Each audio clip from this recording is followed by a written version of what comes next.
తల్లికి వందనం కూడా చూడండి. ప్రతి తల్లి తన పిల్లలను పాఠశాలకు పంపేలా ప్రోత్సహించే లక్ష్యంతో మరో సూపర్ 6 హామీని అమలు పరిచే దిశగా తల్లికి వందనం. ఇప్పుడు నిజం చెప్పాలంటే ఇది అమలు చేసేది కానీ కరెక్ట్ ఉంటే గాన ఎంత గర్వంగా నేను 12,450 కోట్లు కేటాయిస్తున్నాను అధ్యక్ష, గర్వంగా ప్రతి ఒక్కరికి ఇన్ని లక్షల మందికి రేపు పొద్దున ఇవ్వబోతున్నాం సో అండ్ సో నెల అంటాం కదా, అది రాదు. ఎందుకంటే తల్లికి వందనము దాని కేటాయింపులు కూడా చూస్తే బడ్జెట్ ఇన్ బ్రీఫ్లో చూస్తేనేమో 9,600 ఎంతనో చూపించినారు బడ్జెట్ ఇన్ బ్రీఫ్లో. కానీ ఈ లెక్కేస్తే మేము ఈ మెకనాజ్ గోల్డ్ కదా ప్రతి ఒక్కటి వేలల్లో లక్షల్లో ఇస్తారు, చాలా ఎతికెతికి చూడాలన్నమాట. దాంట్లో తల్లికి వందనం 9,407 కోట్లు చూపించినారు. కానీ మేము లెక్కేస్తే మొత్తము అలొకేషన్స్లో 8,278 కోట్లు మాత్రమే కనపడుతుంది. 8,278. కానీ వాస్తవానికి యాక్చువల్గా అవసరం ఎంత? 12,450 కోట్లు అవసరం ఉంది. ఎందుకంటే తల్లికి వందనము 80 సింపుల్. ఇంతకుముందు జగన్మోహన్ రెడ్డి గారు చెప్పినారు కదా, దాని డేటా కలెక్షన్ ఏముంది? సింపుల్ కదా. 83 లక్షల పిల్లలు చదువుతున్నారు, మనకు తెలుసు. 83 లక్షల పిల్లలు చదువుతున్నారు. 15,000 రూపాయల లెక్క ప్రకారం ఇస్తే 12,450 కోట్లు కావాలా? 12,450 కోట్లు అయితే ఈ పెట్టలేదు, 9,400 పెడుతున్నారు. 9,400 పెట్టినారు కానీ లోపల అలొకేషన్స్ లో 8,278 కనపడుతుంది.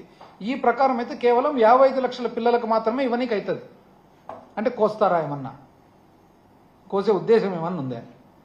వాలంటీర్లకైతే ఆయన ఎవరు చాలా ఒక్కటే ఎంత ఫాస్ట్గా పాపులర్ అయిన వ్యక్తి. నీకు 15 ఎవరు నాకు తెలిసి రాజకీయ చరిత్రలో ఇంత ఫాస్ట్గా పాపులారిటీ వచ్చిన వ్యక్తి ఆయన్ని అనుకుంటా, గౌరవ మంత్రివర్యులు. వాలంటీర్లకు అమ్మా నీకమ్మా డోంట్ వరీ మేము వచ్చేస్తున్నాం, నీకు 10,000 వచ్చిన రూపాయి అన్న. అసలు ఉన్నారు అసలు ఉద్యోగాలు వాలంటీర్లు? అప్పు చూస్తే దాంట్లో ఏమని రాస్తారు తెలిసిన అప్పు అసలు జనవరి ఆఖరికి 82,738 కోట్లు ఆల్రెడీ అప్పు అయింది. జనవరి ఆఖరికి 82,738 కోట్లు. కానీ బుక్లో ఏం రాస్తారు తెలిసిన 73,362 అంటే 10,000 కోట్లు ఇప్పుడు కట్టబోతున్నారు రివర్స్.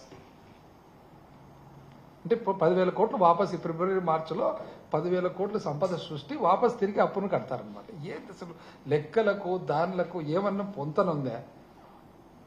క్యాపిటల్ ఎక్స్పెండిచరు అసలు మూలధనం వ్యయము మీకు రానే రాదు. మీరు అల్లకల్లోలం చేసినారు, అల్లకల్లోలం చేసినాంలే. మీరు 24,072 కోట్లు అని చెప్పి మీరు రాసి పోయిన సంవత్సరం ఇంతవరకు ఖర్చు పెట్టినది 10,850 కోట్లు. అంటే ఈ 2 నెలల లోపల ఇప్పుడు మీరు మళ్ళీ 12,000 కోట్లు ఖర్చు పెట్టబోతున్నారు. 13,000 కోట్లు. ఎట్లండి ఇది? ఏం మొత్తం మీద మాత్రము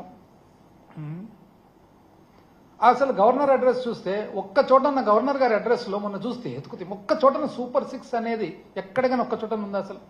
సూపర్ 6 అనేది ఎక్కడే కానీ.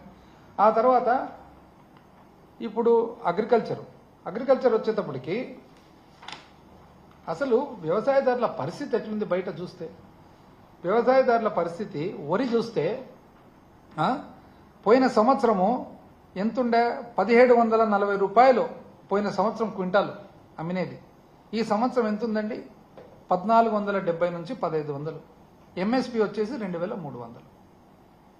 అసలు ప్రొక్యూర్మెంట్ కూడా ఎక్కడ జరుగుతుందో ఏం జరుగుతుందో, ఎందుకు ప్రైవేట్గా అమ్ముతున్నారు? వ్యవసాయదారులు రైతులు ప్రైవేట్గా అమ్ముతుండారంటే ప్రొక్యూర్మెంట్ మీద నమ్మకం లేకుంటేనే కదా. అసలు మిర్చి చూడండి, క్వింటాల్ వచ్చేసి పోయిన సంవత్సరము 21,000 నుంచి 27,000 అమ్మితే ఈ సంవత్సరము 8,000 నుంచి 11,000, సగం కూడా లేదు. పత్తి వచ్చేసి క్వింటాలు పోయిన సంవత్సరము మా ప్రభుత్వంలో 10,000 రూపాయలు అమ్మితే క్వింటాలు ఇప్పుడు 5,000 రూపాయలు. కరెక్టా కాదా? సగం. మినుములు వచ్చేసి పోయిన సంవత్సరము 10,000 రూపాయలు అమ్మితే ఈ సంవత్సరం 6,000 రూపాయలు. కంది వచ్చేసి క్వింటాలు పోయిన సంవత్సరము 9 నుంచి 10,000 రూపాయలు అమ్మితే క్వింటాలు ఈ సంవత్సరం 5,500. ఈ పరిస్థితుల్లో ఇంతవరకు అన్నదాత సుఖీభవ మాత్రం రాలే. కనీసం కొంతలో కొంత వాళ్లకు సహాయం. అన్నదాత సుఖీభవకు ఎంత రాసినారు దీంట్లో బడ్జెట్లో? 6,300 కోట్లని. 6,300 కోట్లు వాస్తవానికి 20,000 రూపాయలు గిన లెక్క ప్రకారం అయితే, నిజం చెప్పాలంటే మీరు చెప్పిన ప్రకారం అయితే 20,000 6,000 కాదని వల్ల, బట్ మీరేదో 6,000 కలుపుకొని మళ్ళీ మాట మార్చినారు. దాంట్లో కూడా ఆ ప్రకారం లెక్క వేసినా కూడా ఎంతమందికి వస్తుంది అది? 6,300 అంటే 45 లక్షల మందికి రైతులకు, 55 లక్షల మంది రైతులు ఉన్నారు. ఇది కూడా సింపుల్ లెక్క. దీనికి డేటా ఏముంది? ఇంకా మీరు చెప్పే ప్రకారం 20,000 రూపాయలకి మీరు ఇవ్వాలంటే గాన అసలు 30 లక్షల మంది కూడా రాదు. మళ్ళా మీరేమో దాంట్లో రాసినారు. ఎందుకంటే ఈ లెక్కచారాలకు దీళ్లకు ఇంచుమించు పోయిన సంవత్సరానికే 54 లక్షల మంది, 55 యావరేజ్ వేసుకున్నా కూడా. ఇంకా ఎంప్లాయీస్ విషయానికి వస్తే గాన ఎంప్లాయీస్ పాపం లాస్ట్ టైం ఎంత అసలు మిమ్మల్ని నమ్మి ఎంప్లాయీస్ వాళ్ళ పరిస్థితి ఇప్పుడు చూస్తే ఒకరు నాకు ఎంప్లాయీస్ చాలా మంది దగ్గరకు వచ్చినప్పుడు చెప్పారనమాట. ఏమని చెప్పినారంటే ఇది అగ్రికల్చర్ బడ్జెట్, ఇదొకటి అగ్రికల్చర్ బడ్జెట్లోనేమో ఆయన 9,300 అంటాడు అన్నదాత సుఖీభావకు, 2 చోట్ల 9,400 అంటాడు. మీరేమో 6,300 అన్నారు అన్నదాత సుఖీభావ. అంతేనా? 6,300 మీరు 6,300 బడ్జెట్లో చూపిస్తారు, ఆయన మాత్రం 9,400 చూపిస్తారు మంత్రివర్యులు ఆయన అగ్రికల్చర్ బడ్జెట్లో. మళ్ళీ దానికి దీనికి వ్యత్యాసం ఏందో అర్థం కాలే. ఎంప్లాయీస్ వచ్చేసి లాస్ట్ డిఏ ఎప్పుడండి? జూలై 2023 జూలై లాస్ట్ డిఏ ఇచ్చినది.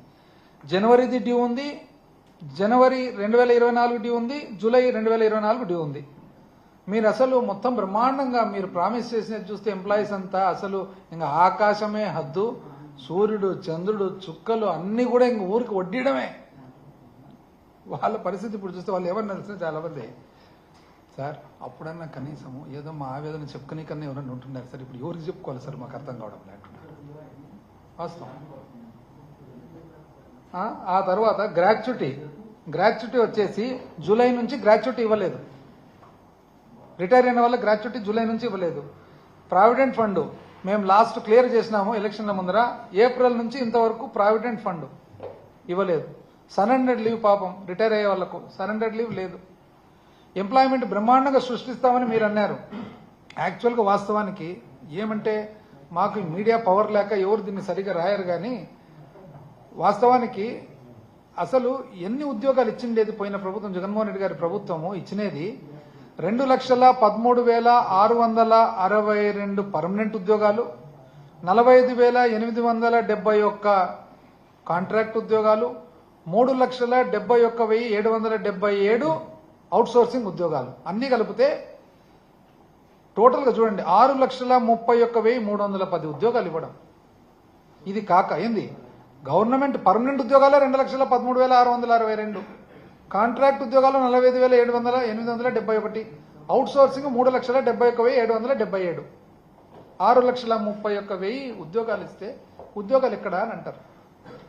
ఇప్పటి వరకు ఏమైనా వచ్చినాయండి ఉద్యోగాలు ఏదన్నా?